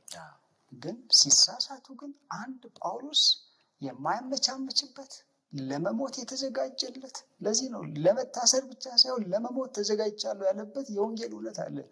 እንደዚህ አይነት መሪዎች እች ምድር ያስፈልጋታል። አልቲሜትሊ ለወንጌል እውነት ይህንን ህዝብ የሚመልሱ 90% ለምን ከቤተክርስቲያን አይወጣም? 10% ብቻ ለምን አይቀርም? ደቀ መዝሙር ሳይሆን ከስተመር አፍርተን በእግዚአብሔር ፊት ምን ኢቫንጀሊስቲክ ሲግኒፊካንስ ያለው እዚህ እንደዚህ የጨከኑ ሰዎች በጴጥሮስ ላይ የጨከነ ማንነት የኢትዮጵያ ቤተክርስቲያን መሪዎች ያስፈልጓታል። ለእውነት የጨከኑ መሪዎች ያስፈልጋሉ። ለየትኛው እውነት? ለሰው እውነት አይደለም፣ ለወንጌል እውነት የጨከኑ መሪዎች ያስፈልጋሉ። አንደኛው እሱ ነው ማለት ፈልገው። ስለዚህ አልቲሜትሊ የቤተክርስቲያን ማንነት ከዚህ ከቃሉ እውነት ነው የሚመነጨው። ዳዘ ወይ ራውንድ አይደለም። የሮም ካቶሊክ ቤተክርስቲያን መጽሐፍ ቅዱስ ከቤተክርስቲያን እምብርት ውስጥ ተወለደ ነው የሚሉት፣ ወይም ማህፀን ውስጥ ተወለደ። እንደዛ አይደለም። እኛ የምናምነው ቤተክርስቲያን ከዚህ የእስትንፋሳዊ ቃል ውስጥ ከእግዚአብሔር ቃል ከክርስቶስ ቃል ውስጥ ተወለደች ነው የምንለው። ቤተክርስቲያን እንደዛ ነው የምንለው። ዳትስ ዘ ትሩዝ። ስለዚህ ቤተክርስቲያን እንደፈለገች ልትሆን የተጠራችው። የምዕራቡ ዓለም አንዱ የሳተበት ነገርና ወደ ሀገራችን እየመጣ ያለ አደገኛ ነገር ሚሽን ወይም ተልእኮ ሰው እንደፈለገ የሚተረጉም ሆኗል። አይደለም፣ ኤክስፓንድድ አይደለም፣ ባውንድሪ ያለው መካከለኛ ያለው ክርስቶስ አለው። አንጨምርበትም፣ አንቀንሰውም። ከዛ ውጭ ያለው ነገር ወንጌል ሊሆን ይችላል፣ ግን የክርስቶስ ወንጌል አይደለም። ስለዚህ ቤተክርስቲያን የምታደርገው ነገር በሙሉ ተልእኮ ነው ማለት አይደለም። ቤተክርስቲያንን በዚህ ምድር ካሉት ማህበረሰቦች በሙሉ የሚለያት ነገር ክርስቶስን መካከለኛ እና ፍጹም ያደረገ ልዩነት ነው። አንደኛው እሱ ነው። ሁለተኛው ደግሞ ማድረግ አለብን። ቅድም ብለሃል ፓስተር አበራ፣ የታመመ ሰው ነው መድኃኒት የሚፈልገው። ታመም ያለውን ካልኩ አድሚት ማድረግ አለብን። ፌል አድርገናል። መሰረታዊ የሀገራችን አንዱ የክርስትናችን ውድቀት መሰረታዊ በሆኑ ነገሮች ነው የፈረስ ነው። ያ ስለሆነ ችግራችንም በጣም ትልቅ የሆነ እና የኛ ብሊዲንግ ፖይንት እና ነገራችን በጣም የተዝረከረከው በጣም ከመሰረቱ ነው። በመሰረታዊ ነገር ነው። መሰረታችን በጣም ተናክቷል፣ ከስሩ ተናውጧል። በዚህ ቤተክርስቲያን በሰው ፈቃድ፣ በሰው ኢንትረስት፣ በጎሳ ሀሳብ፣ በፖለቲካ ሀሳብ፣ በአይዲዮሎጂ ሀሳብ፣ በሰዎች የግል አምቢሽን የቤተክርስቲያን አጀንዳ የሚቀያየርበት ዘመን ውስጥ መተናል። ጳውሎስ ለመሞት የፈቀደለት የወደደውና ራሱን የሰጠበት የወንጌል እውነት ወደ ቤተክርስቲያን መመለስ አለበት። ሁለተኛ ተሐድሶ ናፋቂ ብቻ መሆን የለብንም። ተሐድሶ ፈልገን በአንድ በኩል በሌላ በኩል ደግሞ ተሐድሶ የሚጠይቀውን ህይወት ተቃውመን ተሐድሶ እንዴት ይመጣል? ምን ማለት የሚበላ አነጋገር፣ ኪዳኑን ፈልገን ግን የኪዳኑን ውል ትተን ሁለቱ አንድ ላይ ሆነ ሚቹዋል ኤክስክሉሲቭ ናቸው። በአንድ በኩል የወንጌልን በረከት ፈልገን በሌላ በኩል ደግሞ ለወንጌል ባለመታዘዝ ልንኖር አንችልም። ሁለቱም የሚለያዩ አይደሉም። ተሐድሶና መመለስ የሚለያዩ ነገሮች አይደሉም። እግዚአብሔር ህዝቡን ሊያድስ ይወዳል። ቤተክርስቲያን ሊያድሳት ይወዳል። ግን ስንመለስ ነው። ዘዳግም ላይ እንደዚህ የሚል ቃል አለ። ይሄ እውነት፣ ይሄ ቃል ማለት ነው ከባህር ማዶ ያለው ማን ያመጣልኛል እንዳትል፣ አንደኛ። ሁለተኛ ሰማሪያ ነው እንዳትል፣ ማን ሰማይ ሄዶ ያመጣልኛል እንዳትል፣ ያ ቃል ታደርገውና ትፈጽመው ዘንድ ቃሉ በውስጥ ነው ያለው ይላል። ውስጣችን ነው ያለው። እንታዘዋለን ወይ ነው? እንኖረዋለን ወይ ነው? እና ይህ ሁሉ የሚያሳየን ነገር ምን መሰለ ፓስተር አበራ? ጌታን እንወዳለን ወይ ነው ትልቁ ጥያቄ። ጌታን ከወደድን ወደዚህ መድረስ እንችላለን ማለት ነው። እግዚአብሔር ይመስገን። በዚህ ውስጥ ግን እግዚአብሔር ደግሞ የተስፋ አምላክ ነው እና እንግዲህ በቀረን ሰዓት ቅድም መግቢያ ላይ እንዳልኩት አሁን የዘመኑን ችግር አይተናል። ግን እግዚአብሔር ደግሞ በዛ ዘመን የነበረውንም ችግር ፈቶታል። እንደውም ፒተር እኮ ማነው ከዚህ ከግሳጼው በኋላ ይመስለኛል በአንድ ቦታ ወንድማችን ጳውሎስ እንደተሰጠው ጥበብ ነው እንደዚህ ብሎ ስለ ፖል የተናገረው ነገር አለ። አየህ፣ ተመለስ ብሎ ወደ ትክክለኛ ዳይሬክሽን የሚመልስህ ሰው ወዳጅ ነው። ጴጥሮስ እኮ መሰከረ፣ በቃ እንደተሰጠው ጸጋ እንደዚህ የሚለው ነገር አለ በመልእክቱ ላይ። አይ ቲንክ ከተሰማማን መፍትሄ አለ፣ ከተደማመጥን መፍትሄ አለ እና እግዚአብሔር እንዲህ አይነቱን ባህሪ ካልቲቬት እንድናደርግ እሱን እንድናሳድግ ይፈልጋል። ስለዚህ እኔና አንተ እያንዳንዳችን በዚህ አሁን በዘመኑ ባለው ተግዳሮት ውስጥ የገባን ለመውጣት እድላል፣ ለመለወጥ እድላል። እንዲሁም አንዳንዴ እኮ ሲቹዌሽን ባህሪን ኤክስፖዝ ሲያደርገው እንደ ጴጥሮስ ዞር ብለህ ማልቀስ ይሻላል። ራዘርዛን እኮ ብለህ ከምትሄድ ዶሮ ሳይጮ አለው ጌታ። ዶሮ ሳይጮ ሲለው ተፈጸመ፣ ግን ዞር ብሎ አለቀሰ። አሁን እኔ ስለ ራሴ ነው ማልቀስ ያለብኝ። እኔ ውስጥ አየሁት ያንን ሲቹዌሽኑ፣ ለካ ይሄ ነገር ውስጥ ያለ ብዬ አድሚት ማድረግ አለብኝ። አብሬያቸው የኖርኩትን ወንድሞቼን የተፈጠረው ሲቹዌሽን አስተወኝ ብዬ ማልቀስ አለብኝ። የኔ አንደርስታንዲንግ ይሄ ነው። እኔን ነው ማንነቴን የሚያሳይ ነው። ለካ እንደዚህ ነው እንዴ እንድል። አየህ ነገሩ ቢያሳዝንም ምንም ቢል ከአዲሱ ማንነት ያውጥቶኝ አይደለም። ወጥተህ አብረህ ከነበርክበት ማህበር ተገንጥለህ ሌላ ነገር ስትፈልግ የእግዚአብሔር መንፈስ ሊወቅስ ያስፈልጋል። ገባ? ያ የተፈጠረውን በፖለቲካው ማህበረሰብ ውስጥ ያለው ይሄ ብዙ ባልዳነው ማህበረሰብ ውስጥ የሚፈጠረው ነገር በአንድ በኩል እኔንም ያገባኛል። ግን እኔ ከዛ ተለይቼ ስለወጣው ሶሉሽን የምፈልገው በአዲሱ ማንነቴ ውስጥ ሆኜ እንጂ እዛ ማዶ ሄጄ እዛኛው መርከብ ውስጥ ሆኜ አይደል፣ እዚህ ሆኜ። አሁን እኛ ይሄ ነው። ስለዚህ ደግሜ እኔ ለወገኖቼ ማንሳት የምፈልገው ኢንዲቪዥዋሊ ራሳችንን አይተን ንስሐ መግባት አለብን። እኔ ጌታ ሆይ በዚህ ነገር አይ ሃቭ ቱ ቢ ኦነስት፣ በቃ ፌል አድርጌያለሁ። ይሄ ነው እንዴ ጌታ ሆይ አውጣኝ ከዚህ። እድል ነው ይዞልን የመጣው ፒተር። አይም ሹር ያ ገሳጼ እንዴት እንደዚህ ይለኛል ምናምን ያስባለው አይመስለኝም። ገባ? ኦኬ ልካ ወደዚህ ፖል ወደ ደረሰበት ሌቭል ይደረሳል። እንደዛ ነው የማስበው። እንዴት እንደዚህ ታደርጋለህ? አሁን እኔ በጣም በቋንቋ የምቸገር ሰው ከሆንኩኝ፣ በብሔር የምቸገር ሰው ከሆንኩኝ ውስጤ ማየቴ ይሄን ያክል እንደው ትልቅ ችግር አድርጌው፣ ግን ከሱ ጋራ አብሬ መኖሬ ነው እውነተኛ ደቀ መዝሙር። ስለዚህ ጳውሎስ ወደ ደረሰበት እንድደርስ የኔ ኢንዲቪዥዋል ዲሲሽን ነው ብዬ ነው የማስበው። ጌታዊ ነገር አልፈልገው። በየትኛውም አይነት መንገድ ቻሌንጅ ይምጣ። አሁን ቅድም እንዳልከው ለምሳሌ በደርግ ጊዜ ያንን ቻሌንጅ በመታሰር የፈጸሙ አሉ፣ በመሞት የፈጸሙት አሉ። ለምን? ያ የተፈጠረው ሲቹዌሽን ከአዲሱ ማንነታቸው እንዳያስወጣቸው ስለወሰኑ ነው። በዛ ዘመን ደግሞ ተፈትነው ይወድቀዋል። አንዳንዴ ስሰማ እኔ በዛ ጊዜ አማኝ አልነበርኩም፣ ኢቨን ወደ ካድሬነት የገቡ ሁሉ አሉ። ገብቶሃል? ጌታን ያውቁ የነበሩ። ያ በደርግ ዘመን የነበረው የወንጌላዊ አማኞች ቻሌንጅ ሆኖ መጣ። ያለፉት አለፉ፣ የወደቁበት ወደቁ። አሁን በእኛ ደግሞ በዚህ ይሄ ነው ቅድም ያነሳ ነው የማንነት ጉዳይ። ልኩ የት ጋ ነው ብዬ እኔ ማስመር አለብኝ። በዛ ዘመን ሄደው ወደ ካድሬነት እንደገቡት ሙሉ በሙሉ ስጋዊ ወደ ሆነው በአዲሱ ማንነቴ ውስጥ ሊያስተዳድረኝ የማይገባው ነገር ጀስ ውጭ ለተፈጠረው ነገር ይዞኝ ከሄደ ወደቁ ማለት ነው። ግን ቴምፕቴሽኑ መኖሩ እኔ ለካ እንደዚህ ነኝ ብዬ ወደዚህኛው እንድጠጋ ካደረገኝ ይረዳል። ስለዚህ ይሄንን መርጠን መሄድ አለብን ብዬ ነው የማስበው። እና እንግዲህ ይህንን ያክል ካልን ሌላው እንድናነሳው የያዝነው ይሄ የወቅቱ ዓለም አቀፍ እና ሀገር አቀፍ የተልእኮ እድልና ፈተናዎች በጣም ኪ ነገር ነው። አሁን እግዚአብሔር ቢፈቅድ ሚያዝያ 19 እና 20 ኤፕሪል 27 እና 28 አንድ ፕሮግራም አለን፣ ሌት አፍሪካ ጎ የሚል። እዛ ውስጥ አንዱ ከውጭ ከአፍሪካ መጥተው ለሚያስተምሩ ሰው የሰጠነው ቶፒክ አፍሪካን ከዘመኑ ተግዳሮት እንታደጋት የሚል ነው። አየህ የምዕራቡ ዓለም በጣም ብዙ ነገር አምጥቶ ሊደፋብን እየፈለገ ነው።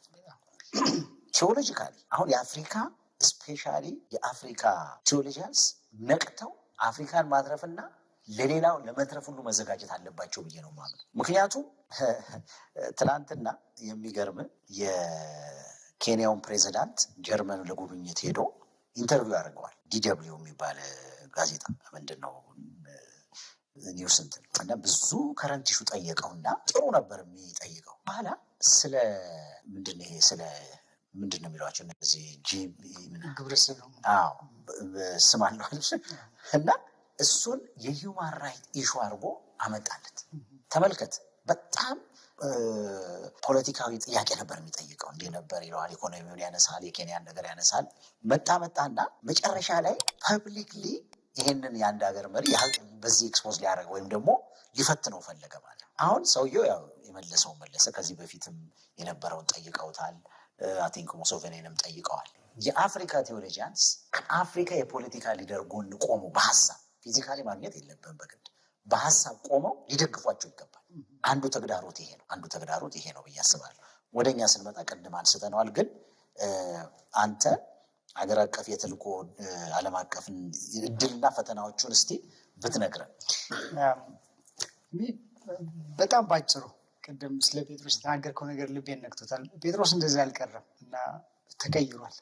ተለወጠ። ሁላችንም ብንደክምና ብንወድቅም እንደ መሪዎች የሚሆነው እንደ ግለሰብ እንደ ግል አማኝ ብንሆን ሁላችንም የምናድግበት እድል የምንነሳበት እድል አለ እና ቤተክርስቲያንም ልትነሳ ትችላለች። ጴጥሮስም እንደዛ አልቀረም፣ ተለውጧል። የስ ኮንፍሮንት አድርጎታል፣ ግን ተቀይሯል። እና ለምሳሌ እንደዚህ ይላል። ተመሳሳይ ቋንቋ ጳውሎስ የተናገረው መጀመሪያ ኤፌሶን 4:20 ላይ በሐዋርያትና በነቢያት መሰረት ላይ ታንጻችኋል ማለት ነው። የማዕዘኑ ራስ ድንጋይ ክርስቶስ ኢየሱስ ነው። በእርሱ ሕንፃ ላይ ሁሉ አንድ ላይ ተገጣጥሞ በጌታ ቅዱስ ቤተ መቅደስ እንዲሆን ያድጋል። እናንተም ደግሞ እግዚአብሔር በመንፈሱ የሚኖሩበት ማደሪያ ትሆኑ ዘንድ አብራችሁ እየተገነባችሁ ነው። ተመልከት፣ ቋንቋን ተመልከት። የጳውሎስ ቋንቋ ነው። አሁን የጴጥሮስን ቋንቋ ተመልከት። አንደኛ ጴጥሮስ ምዕራፍ 2:4 ላይ በሰው ዘንድ ወደ ተናቀው በእግዚአብሔር ዘንድ ወደ ተመረጠው ክቡር ወደ ሆነው ወደዚህ ሕያው ድንጋይ እየቀረባችሁ እናንተ ደግሞ በኢየሱስ ክርስቶስ አማካኝነት እግዚአብሔርን ደስ የሚያሰኝ መንፈሳዊ መስዋዕት ታቀርቡ ዘንድ ቅዱሳን ካህናት ለመሆን እንደ ሕያዋን ድንጋዮች መንፈሳዊ ቤት ለመሆን ትሰራላችሁ ይላል። የሚገርም እኮ ነው። እና ጳውሎስ ምንኛ ጴጥሮስን ሼፕ እንዳደረገው ታያለ። ጴጥሮስ ደግሞ ምንኛ አመለካከቱ እየተለወጠ ህይወቱ እየተለወጠ ማንነቱ እየተለወጠ እንደመጣ በዛው ቃሉ ነው። እናንተ ግን ከጨለማ ወደ አስደናቂ ብርሃኑ የጠራችሁ እግዚአብሔርን ታላቅ ስራ እንድታውጁ የተመረጠ ትውልድ፣ የንጉሥ ካህናት፣ ቅዱስ ሕዝብ፣ እግዚአብሔር ለራሱ የለያችሁ ሕዝብ ናችሁ ይላል። ቀድሞ የእርሱ ወገን አልነበራችሁምና። ይሄ የተበተኑ ጴጥሮስ የሚጽፍላቸው በስደት ለተበተኑ ናቸው። አሕዛብ አሉ፣ አይሁድ አሉ፣ ወገን አልነበራችሁም ይልና አሁን ግን የእግዚአብሔር ሕዝብ ሆናችኋል። ቀድሞ ምሕረት አላገኛችሁም ነበር፣ አሁን ግን ምን አግኝታችኋል? ምሕረት አግኝታችኋል ካለ በኋላ ወዳጆቹ በዚህ ዓለም እንግዶችና መጻተኞች እንደመሆናችን መጠን ነፍስን ከሚዋጋ ስጋዊ ምኞት እንድትርቁ እንለምናችኋለን አለ። ጴጥሮስ ተለውጧል። እንዲያውም እውቅና ይሰጠዋል። ስለ ጳውሎስ ሲናገር ወንድማችን ጳውሎስ ለመናገር የሚከብድ ብዙ ነገር ጽፏል አለ። ወደዚህኛው ጥያቄ ስንመጣ ምንድን ናቸው የወቅቱ ተግዳሮች እና ሀገር አቀፍ ዓለም አቀፍ? ይሄ ራሱን የቻለ ሰፊ ጊዜ ነው፣ ግን በጣም በአጭሩ ዓለም አቀፍን በተመለከተ 4 ዋና ተግዳሮች አሉ። አንደኛው የክርስትና ማዕከል ከምዕራቡ ዓለም አሁን ወደ አፍሪካ፣ ላቲን አሜሪካ፣ ኤዥያ መጥተዋል። ወይም ከሰሜኑ ወደ ደቡብ እንደሚባለው ፍሮም ግሎባል ኖርት ወደ ግሎባል ሳውዝ እንደምንለው 1910 ላይ ኤደንብራ ከተማ ስኮትላንድ ውስጥ የዓለም አብያተ ክርስቲያናት ህብረት ስብሰባ ሲያደርጉ አብዛኛው ክርስቲያን በዛ ጊዜ የኖረ ነበረው በሰሜኑ ክፍል ነበር። አሁን ግን ያ ተቀይሯል። እግዚአብሔር ይመስገን። አፍሪካ ትልቁ የክርስትና ማዕከል ነው በአህጉር ደረጃ። ከአፍሪካ ብቻ አይደለም፣ በዓለም ላይ ባለው የወንጌል እንቅስቃሴ ውስጥ የኢትዮጵያ የወንጌላውያን እንቅስቃሴ ከነድካሙ አሁን ከምናነሳቸው ችግሮች ጋር አንድ ላይ ግን ሆኖ የምናመሰግንበት ነገር 10ኛ ደረጃ ላይ ነው። the most influential evangelistic movement in the world የኢትዮጵያ ኤቫንጀሊካል ክርስትና ነው። ይሄ ምን ማለት ነው? ትልቅ አደራ አለብን። በዘረኝነት ስንከፋፈል፣ በስጋዊነት ስንከፋፈል፣ ይህንን ወንጌል እንደሚገባ መኖር ሳንችል ስንቀር አደራችንንም ሜዳ ላይ እየጣል እንደሆነ ልብ ልንል ይገባል። አጋጣሚ አይደለም። በአንድ ወቅት ክርስትና በንጉሱ አገዛዝ ስለ ማንነት የሚታገሉ ጥቂት አማኞች ያሉባት አገር አሁን በዓለም ላይ 10ኛ ሞስት ኢንፍሉዌንሻል ኢቫንጀሊስቲክ ሙቭመንት ያለባት ሀገር ናት። አይመጥነንም እንኳን የምንኖርም አደራ አለብን። የአፍሪካ አደራ ብቻ ሳይሆን በ10ኛ ደረጃ እንዳለ የወንጌል እምነት እንቅስቃሴ እንዳለባት ሀገር ዓለም አቀፍ አደራ አለብን። አንዱ እሱ ነው። ሁለተኛው ምዕራቡ ዓለም አሁን ድህረ ክርስትና አገር ሆኗል። እንዲያውም የአሕዛብ አገር ሆኗል ማለት ይቻላል። ማለት ልቅነት ያለበት ዘመን ውስጥ አረማዊነት ያለበት ዘመን ነው። ሜይ ቢ አረማዊነት ያንጎች የሞራል ቀውስ ያለበት ነው። ቫሊዩ እሴትና እውነት የተለያዩበት ጊዜ ነው። የሞራል ቀውስ ያለበት ጊዜ ነው። ማህበረሰብን በአንድ ላይ እንዲያያዝና እንዲኖር የሚያደርገው ማህበራዊ እሴት የፈረሰበት፣ ግለሰቦች የራሳቸውን እውነት የሚወስኑበት ጊዜ ነው። የፆታ ማንነት ቀውስ ያለበት ጊዜ ነው። ፆታ ማህበራዊ ውሳኔ ነው እንጂ የተፈጥሮ አይደለም። ሶሻል ኮንስትራክት ነው። ጀንደር ባዮሎጂካል አይደለም፣ ሶሻል ኮንስትራክት ነው የሚባልበት ጊዜ ነው። በጣም አስቸጋሪ ቀውስ ውስጥ ነው ያለ ነው። ድህነት ትልቅ ችግር ነው። ምዕራቡ ዓለም ትንሽ ቁጥራቸው ግን የዓለምን ትልቅ ሀብት ሰብስበው የያዙ ናቸው። ንፉጎች ናቸው። በጣም ትልቅ ችግር አለ። በምዕራቡ ዓለም እስልምና በሚገርም ሁኔታ እያደገ ነው ያለው። በአውሮፓ፣ እንግሊዝ ሀገር፣ በፈረንሳይ፣ በቤልጅየም የእስልምና ኢንፍሉዌንስ በጣም ሲግኒፊካንት ነው። ስለዚህ በአንድ በኩል በአንድ ወቅት የክርስቲያን ምድር የሚባሉት በሙሉ አሁን ፖስት ክርስቲያን ሆነዋል፣ ድህረ ክርስቲያኖች ሆነዋል። አብያተ ክርስቲያናት እየተዘጉ ነው ያሉት። ወንጌል ተጥሏል። ገብተዋል። የሞራሊቲ ችግር አለ። ደግሞ አሁን የምንኖርበት ዘመን ዲጂታል ወርልድ ነው። የእነሱ ባህል ዶሚናንት ሆኖ ኢትዮጵያ ውስጥም እየሰራ ነው። ከአለባበስ ጀምሮ አነጋገር፣ ላይፍ ስታይል፣ የሞራል ቀውስ፣ ፖርኖግራፊ ብትል፣ ግብረሰዶም አጀንዳ ብትል እንደ ላይፍ ስታይል ከውጭው ዓለም የስልጣኔና የሰብአዊ መብት ሽፋን ለብሶ እየመጣ ነው ያለው። ቤተክርስቲያን መንቃት አለባት። በሀገራችን ደረጃ ደግሞ እድሎቻችን እነዚህ ናቸው። እግዚአብሔር ይመስገን። ከነ ውድቀታችን የዚህ አይነት ቦታ ላይ ካለን ተግዳሮቶቻችን ደግሞ በቀና ልብና በሰፊ እይታ አድሬስ ማድረግ መቻል አለብን። የአመራር ቀውስ አለብን። የአስተምህሮ ቀውስ አለብን። የማንነት ቀውስ አለብን። የስነ ምግባር ቀውስ አለብን። እነዚህ አራቱ ቀውሶች ቤተክርስቲያን የሚያውኩበት ዘመን ነው። የቅቡልነት ችግር አለብን። ቁጥራችን ብዙ ነው። ቁጥራችን ግን ዲሞግራፊ ብቻ ነው ወይ? ቁጥር ብቻ ነው ወይ? በሰብስታንስ ደረጃ በኳሊቲ ኦፍ ላይፍ ደረጃ የሀገራችንን እሴት እየቀየረ ነው ወይ ነው? ባህሉን እየቀየረ ነው ወይ ነው? ፖለቲካችንን እየቀየረ ነው ወይ ነው? ገብቷል። እነዚህ ነገሮች ማሰብ አለብን። እነዚህ ለማለት ብዬ ነው። ልክ ነው። ይሄ በጣም ትልልቅ ነገር ነው። አምሹር በሰፊው በዚህ ኤሪያ ላይ የእግዚአብሔርን ሕዝብ ማስታጠቅ አለብህ እና ሶሉሽኑ አሁን ይሄ ተግዳሮቱ እንዳለ ሆኖ አንድ ነገር አለ። ቅድም ያለው አሁን የደቡቡ ክፍል ክርስቲያን እየሆነ እንደውም በ2030 ነው አፍሪካ ማጆሪቲው ክርስቲያን ነው የሚሆነው ይባላል። ኦልሬዲ ሆኗል በ2010 ላይ። ስለዚህ እንግዲህ ይሄንን ኦፖርቹኒቲ ወይም ደግሞ ዲቫይን የሆነ እድል እንዴት ነው ልንጠቀምበት የምንችለው? እንዴት እንዘጋጅ? ከሀገር ቤት ጀምሮ በአፍሪካ እና በኮንቲኔንት ደረጃ ቤተክርስቲያን ምንድን ነው ማድረግ ያለበት? እግዚአብሔር ድል ሰጠ። አንድ ነገር ያየን እኔ አንዳንድ ጊዜ ምን አስባለሁ መሰለ፣ ያንን ኢትዮጵያዊ ጃንደረባ ስታስበው እድል ከዛ ጊዜ ጀምሮ እየተሰጠን ነው። ያ ሰው ለጥቁር ሁሉ ወንጌል እንዲያደርስ እግዚአብሔር በሚገርም ሁኔታ ነበር የተገናኘው። እና በተለይ ደግሞ እንደ ኢትዮጵያዊ አንዳንድ ጊዜ ከአፍሪካ ወንድሞች የምትሰማው ሌት ዳውን አደረገችውን የሚል ነገር አለ። ለምን ያን ጊዜ ያ ወንጌል በደንብ ተስፋፍቶ ቢሆን ኖሮ እንደገና ምዕራባውያኖች መጥተው ለአፍሪካ ወንጌል አይሰሩም ነበር። እሱ እንዳለ ሆኖ እግዚአብሔር መሐሪ ስለሆነ አስበው ኦልሞስት 2000 ዓመት እንደገና አፍሪካ ማጆሪቲ ክርስቲያን ሆነ። ስለዚህ አሁንስ እግዚአብሔርን ሌት ዳውን ልናደርግ ነው ወይስ በእኛ ጄኔሬሽን የእግዚአብሔርን ሀሳብ ልንፈጽም? እንደ ሎካል ቸርች እንደ ኢንዲቪዥዋል ብሊቨር ማሰብ ያለብን ይመስለኝ። ያንን ሁሉ መንገድ አስኪዶን እንደገና እግዚአብሔር እድል ሰጠን። ስለዚህ እንዴት እንዘጋጅ? ሊመጣ ላለው በሀገር ውስጥ ላለው ቻሌንጅ በኮንቲኔንት ደረጃ እና ግሎባል ለሆነው ነገር ይህን ጥያቄ ሜይ ቢ በዚህ መልክ ባስቀምጠው በመልሰው ጥሩ ነው። አንደኛው ቤተክርስቲያን ሁልጊዜ የእግዚአብሔር ቃል አላት። ሁለተኛው የእግዚአብሔር መንፈስ አላት። ሶስተኛዋ ግን አዌር መሆን ያለባት አውዷን አዌር መሆን አለበት። ያለችበትን አሁን እኛ በኃይለሥላሴ ዘመን ወይም በንጉሳዊ አገዛዝ ዘመን አይደለም ያለ ነው። አሁን ያለው በቀዝቃዛው ጦርነት በሚባልበት ዘመን ራሽያና አሜሪካ ወይም ደግሞ ዌስትና ኢስት በሚባልበት ዘመን አይደለም ያለ ነው። የዓለም አቀፍ የፖለቲካል ላንድስኬፑን ተቀይሯል። የሀገራችንም ተቀይሯል። አውዳችን ለዚህ ዘመኑን የምንዋጀው እንዴት ነው? ዘመናችን ስናውቅ እኮ ነው ዘመኑን የምንዋጀው። አዌር መሆን አለብን፣ ማወቅ አለብን። ለዚህ ነው ሜክ ደ ቤስት አውት ኦፍ ዮር ታይም ማለት ጳውሎስ ይህንን ነው የሚናገረው ለኤፌሶን ሰዎች ሲናገር፣ መንፈስ ይምላባችሁ እንጂ በወይን ጠጅ አትስከሩ፣ ቀኖቹ ክፉዎች ናቸውና ዘመኑን ምን አድርጉ ዋጁ። ሃው ዱ ዊ ሪዲም አወር ታይም? ጊዜውን ካላወቅ እንዴት ነው የምንዋጀው ነው ትልቁ ጥያቄ። እዚህ ቤተክርስቲያን የችግሩ አካል ከሆነች የዘመኗ የኢትዮጵያ ወንጌላዊት ቤተክርስቲያን አገራችን በታመመችበትም ህመም አብራ የምትታመም ከሆነ እንዴት ነው መፍትሄ የምትሆነው? ገብተዋል።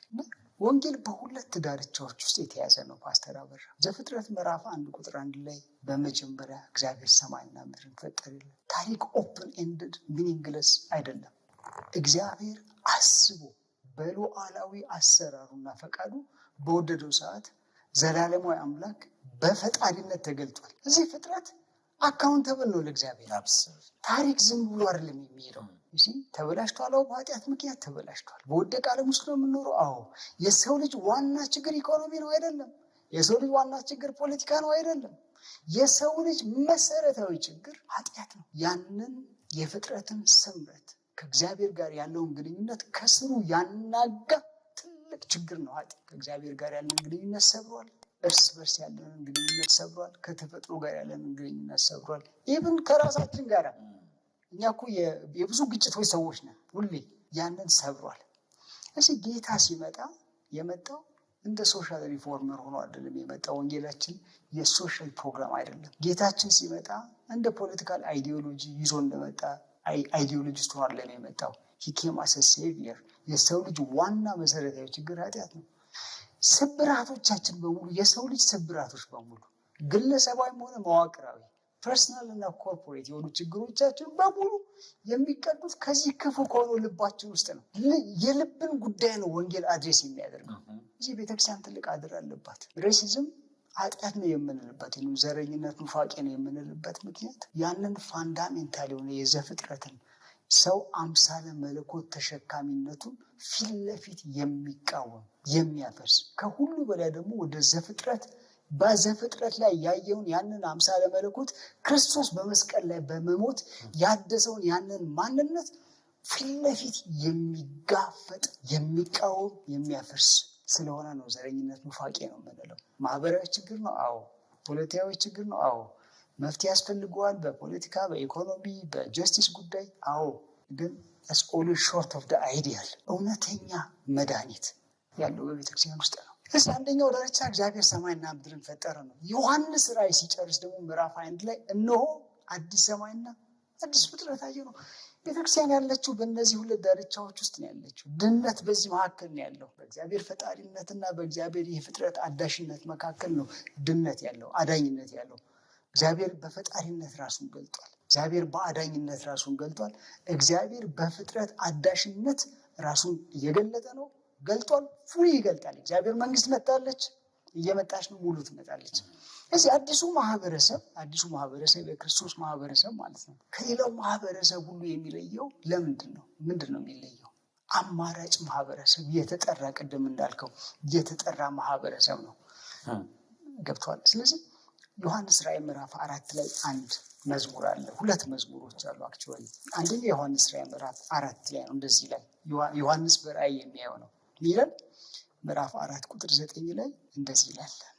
ሕያዋን ፍጡራኑ በዙፋን ላይ ለተቀመጠውና ከዘላለም እስከ ዘላለም ሕያው ሆኖ ለሚኖረው ክብርና ሞገስ ምስጋና በሚሰጡበት ጊዜ 24ቱ ሽማግሌዎች በዙፋኑ ላይ በተቀመጠው ፊት ተደፍተው ከዘላለም እስከ ለዘላለም ሕያው ሆኖ ለሚኖረው ይሰግዱ ነበር። አክሊላቸውንም በዙፋኑ ላይ አስቀምጠው እንዲህ ይላሉ። ምን ነበር የሚሉት? ጌታችንና አምላካችን ወይ ክብርና ሞገስ ኃይልም ልትቀበል ይገባል። ለምን? አንተ ሁሉን ፈጥረሃልና። ስለዚህ ቤተክርስቲያን ይህንን መዝሙር የምትዘምር ከሆነ በዚህ ምድር ላይ ሁሉን የፈጠረ በዘፍጥረት ላይ ራሱን በፈጣሪነት የገለጠው በዮሐንስ ራእይ ላይ በፍጥረት አዳሽነት ሁሉን አዲስ አድርጋለሁ የሚለው ያው የዘፍጥረቱ እግዚአብሔር በዮሐንስ ራእይ ላይ ያን እድሳት የሚሰጠው ያ የእግዚአብሔር አጀንዳ ፍጥረትን በአዳኝነት በመካከል ባለው በአዳኝነት ፍጥረትን የሚያድስ አምላክ ለሱ ነው የምሰግደው፣ እሱ ነው ማመልከው ያለች ቤተክርስቲያን ዘረኛ ልትሆን አትችልም። ይካንት ተቀይረናል። ሁለተኛው መዝሙር ደግሞ እዛ ዮሐንስ ራእይ ምዕራፍ 5 ላይ ሁለተኛው መዝሙር እንደዚህ የሚል፣ የመጀመሪያው መዝሙር ሁሉም ፈጥረሃልና ነው። ሁለተኛው መዝሙር እንደዚህ የሚል ነው። ምዕራፍ 5 ቁጥር 8 ላይ መጽሐፉን በወሰደ ጊዜ 4ቱ ሕያዋን ፍጡራን 24ቱም ሽማግሌዎች በበጉ ፊት በግንባራቸው ተደፉ። እያንዳንዳቸውም የቅዱሳን ጸሎት የሆኑትን በገናና ዕጣን የሞላበትን የወርቅ ሙዳይ ይዘው ነበር። እንዲህም እያሉ ይላል አዲስ መዝሙር ዘመሩ። ምን አይነት መዝሙር? መጽሐፉን ልትወስድ ማኅተሞቹን ልትፈታ ይገባል። ምክንያቱስ ታርደሃልና በደምም ከነገድ ሁሉ ከቋንቋ ሁሉ ከወገን ሁሉ ከሕዝብ ሁሉ ሰዎችን ለእግዚአብሔር ዋጅታል። ቤተክርስቲያን ሁለት አይነት ናት። ተዋጊዋ ቤተክርስቲያን ቸርች ሚሊታንት የምትባለው በዚህ ምድር ያለች ናት። እየተዋጋች ነው። መጋደላችን ከስጋና ከደም ጋር አይደለም። ወር ሬስሊንግ በዚህ ምድር ላይ ደግሞ ድነሿ ቤተክርስቲያን አለች። ላይ ያለችው ቤተክርስቲያን እዚህ ምድር ያለችው ቤተክርስቲያን የዛ ቤተክርስቲያን አባል ናት። ቸርች ኦን ደ ዌይ ናት። ታዲያ ይህ ነው ትልቁ ጥያቄ ፓስተር አበራ። ያንን ትልቅ ራእይ የተካፈለች ቤተክርስቲያን፣ ያንን በሰማይ ያለው መዝሙር እዚህ ዘምራለሁ ያለች ቤተክርስቲያን፣ እንባዎች በሙሉ ከዓይን የሚታበሱበት መንግስት እጠብቃለሁ የምትል ቤተክርስቲያን፣ አልቲሜት ፍትህ፣ ኃጢአት ተወግዶ ሰይጣን ተወግዶ ሻሎም የእግዚአብሔር ሙሉነትን አያለው የምትል ቤተክርስቲያን፣ ያንን ሻሎም አሁን እየኖርኩት ነው ካም ኤንድ ሲ የምትል ቤተክርስቲያን ዘረኛ ልትሆን አትችልም። ስለዚህ የቤተክርስቲያን አማራጭነት ማህበራዊ ወይም ፖለቲካዊ አማራጭነት አይደለም፣ ነገረ ፍጻሜያዊ ነው። አንድ እግሯ በዚህ ምድር ነው፣ አንድ እግሯ በሰማይ ነው። እዚህ በጣም አይመጥነንም እኮ ያንን እና መዝሙሮቻችንን መቃኘት አለብን፣ ስብከቶቻችንን መቃኘት አለብን። ክርስቶስ የሞተልን በዚህ ምድር እንድንኖር እና የዚህ ምድር በረከት የምንላቸው ነገሮች ለመካፈል ከሆነ ምስኪኖች ናቸው። ዳይድ ፎር አስ ሶ ዊ ካን ቢ አ ፓርት ኦፍ ዳት ወርሺፕ። የዛ መዝሙር እዚህ ቤተክርስቲያን የምትዘምር ከሆነ አማራጭነቷ በዚህ ነው። ቤተክርስቲያን የሶሻል ኢሹዎችን ማህበራዊ ተሳትፎዎችን ኤንጌጅ የምታደርገው በፖለቲካ አይን አይደለም። ሺ ኢዝ ዘ ኪንግደም ኦፍ ጋድ፣ የእግዚአብሔር መንግስት ወኪል ናት፣ እንደራሴ ናት። በነገስታት መካከል የተቀመጠች የዛ መንግስት እንደራሴ ናት፣ ወኪል ናት። በሌላ አነጋገር ብሪቲሽ ኤምባሲ አለ እዚህ ሀገር፣ አንተ የመጣህበት ሀገር። የብሪቲሽ ኤምባሲ የተወካዮች ምክር ቤት አባል ነው እንደ አምባሳደሩ ኢካንት። እዚህ ያለበት ዋና ፐርፐሱ የብሪቲሽን መንግስት የኩዊኗን ወይንም የፕራይም ሚኒስትሩን ኢንትረስት ሰርቭ ለማድረግ ነው። ስ ፕራይመሪ ኢንትረስት። አሜሪካም ስትናገር ፐርማነንት ፍሬንድ የለም ፐርማነንት ኢንትረስት ነው ብላለች። በጣም ማሰብ አለብን። እዚህ አፍሪካና ኢትዮጵያ መነሳት አለባቸው ወደዚህ ወንጌል። አፍሪካ በዘር የምትታመስ ሀገር ናት። አፍሪካ በድህነት የምትታመስ ሀገር ናት። በሁለቱም አንጻር እዚህ ፍሪደም ፋይተር የነበሩት ስልጣን ሲያገኙ አምባገነን ይሆናሉ። ከዛ ከነሱ ጋር የመጡት ጓደኞቻቸው በስልጣን ምክንያት ስላልተግባቡ ተመልሰው ወደ ጫካ ይገባሉ። ደግሞ 30-40 ዓመት ይዋጉና ተመልሰው ይመጣሉ። የእነሱ ተራ ሲደርስ ደግሞ አንዱ ይነሳና ፍሪደም ፋይተር ሆኖ ወደ ጫካ ይገባል። ለዚህ ነው አፍሪካ ብለድለስ የሆነ ፖለቲካል ሴክሴሽን አላየችም፣ ሀገራችንን ጨምሮ። ዋይ ቤተክርስቲያን አማራጭ ብትሆን ይህንን እሴት ብታስገባ። እንደ ሴሞይ ቤተክርስቲያንም እንደዛ ናት። ችግሮቻችንን በሙሉ የምንፈታው በእግዚአብሔር ቃል እውነት መሆን መቻል አለበት። ስለዚህ ቤተክርስቲያን አማራጭ ናት ወይ? ቤተክርስቲያን ተጻራሪ ማህበረሰብ ናት። ሁለቱም ሊለያዩ አይደለም። የቤተክርስቲያን አይደንቲቲ በጽድቅ በኮናኝነትና በተስፋ ሰጭነት መካከል ነው ያለችው። ቤተክርስቲያን ተስፋ ትሰጣለች። ዴር ኢዝ ሆፕ። ለሬሲዝም አማራጭነት አለ፣ ለግፍ አማራጭነት አለ፣ ለሰላም አማራጭነት አለ። ካሜን ሲሚ ማለት አለባት። ለዚህ ነው በተራራ ላይ ያለች ከተማ ልትሰወር ከቶ አይቻላትም የተባለው። አዲስም ደግሞ ተጻራሪ ናት። የምን ተጻራሪ ናት? የግፍ፣ የአመፅ፣ የሞራል ቀውስ፣ የሙስና፣ የሞራል ቀውስ ተጻራሪ ናት። ካውንተር ናት። ሺ ካውንተርስ ካልቸር። ምን አይነት ካልቸር? የገንዘብ ካልቸር ይሆናል፣ የአመፅ ካልቸር ይሆናል፣ የክፋት ካልቸር ይሆናል። አገራችን ትልቁ ችግር አንደኛውን ሙስና ነው። ፍትህ በገንዘብ የሚገዛበት ወይንም በገንዘብ የሚካድበት ምድር ውስጥ ነው ያለ ነው። ጀሲ ምድራችን ላይ ያሉ ችግሮቻችን በሙሉ አንዲት ሀገር ድሃ ስትሆን ምርጫ የላትም። ድሃ ሆነን የአሜሪካንን የምዕራቡን ዓለም እርዳታ ፈልገን በአንድ በኩል ሌላ በኩል ተርሙን ሊጎሸት ለማድረግ አቅም የለንም። ለዚህ ነው አፍሪካ ዩናይትድ የመሆኗ ጉዳይ፣ በወንጌል የመታደሷ ጉዳይ የግድ ነው። ያለበለዚያ በምዕራቡ ዓለም ጥገኛ ሆነን እነሱ ጥገኛ ሆነን እንደምንሆኑ ይፈልጉት። የምዕራቡ ዓለም ጥገኞች ሆነን አዲስም ታይም የምዕራቡን ዓለም የእርዳታ ኮንዲሽንስ ኒጎሽት ለማድረግ አቅም የለንም። ስለዚህ መመለስ መቻል አለብን።